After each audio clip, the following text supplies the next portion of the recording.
আসসালামু আলাইকুম, বেঙ্গল কিচেনে স্বাগত। বন্ধুরা কেমন আছেন? আশা করি আপনারা সকলেই ভালো আছেন। আলহামদুলিল্লাহ আমিও ভালো আছি। ফিরে আসলো আবার একটা নতুন রেসিপি নিয়ে আমাদের সামনে। দেখুন বন্ধুরা, যে নারকেল কুড়ে আমি নিয়েছি, নিয়ে সাইড করে দিলাম। এবারে আমি সুজি নিয়ে নেবো, 1 কাপ সুজি নেব। সুজিটা আমি সরু সুজিটা নিচ্ছি, আপনারা যদি মোটা সুজিটা নেন তাহলে মিক্সার গ্রাইন্ডারে গ্রেড করে নেবেন। 1 কাপ সুজি নিয়ে আমি এটা এবার গ্যাস প্যানে বসে দিলাম। প্যানে এবারে আমি নারকেলের পুরটা দিয়ে দেবো, চিনি দিয়ে দিলাম।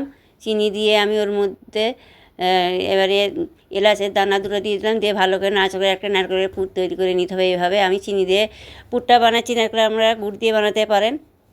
এভাবে নাড়াচাড়া করে একটা পুর তৈরি করে নিতে হবে। আমার পুর তৈরি হয়ে গেছে, নামিয়ে নিলাম। এবার ওই প্যানে আমি 2 কাপ আমি পানি দিলাম, লবণ দিলাম পরিমাণ মতন, অয়েল দিয়ে দেব। অয়েলটা দিলে কি বলুন তো, সুজিটা নরম হবে, খুব নরম হবে, খেতেও মানে খুব স্বাদ হবে। সেই জন্য আমি অয়েলটা দিয়ে দিলাম, তুলতুলে হবে একদম।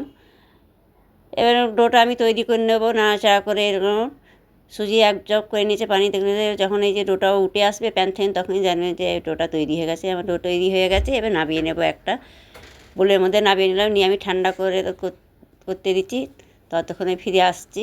এটা ঠান্ডা হোক।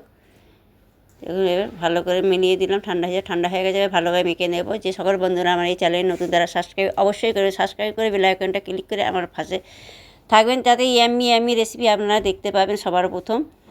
এবার স্মুথ একদম দেখুন ডো একটা তৈরি হয়ে গেছে। এবার এথেন লিচি কেটে নেবো ছোটো ছোটো করে।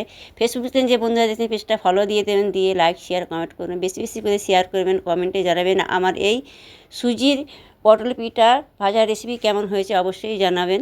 এভাবে আপনারা বানাবেন, খেতে তো অসাধারণ। বয়স্করা যাতে দাঁত নেই বন্ধুরা, কী বলবো, তারাও খেয়ে নেবে।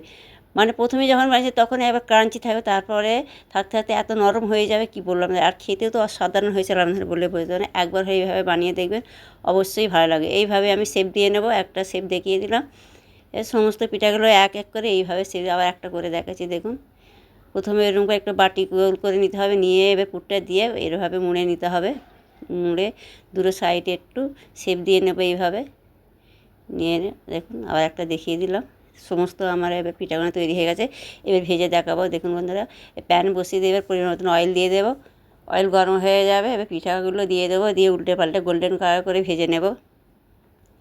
দেখুন বন্ধুরা, এইভাবে ভেজে নিতে হবে। বন্ধুরা অবশ্যই কমেন্টে জানাবে আমার এই পিঠা রেসিপি কেমন হয়েছে। খেতেও তো অসাধারণ হয়েছিল, কি বলবো আপনাদের ঘরে।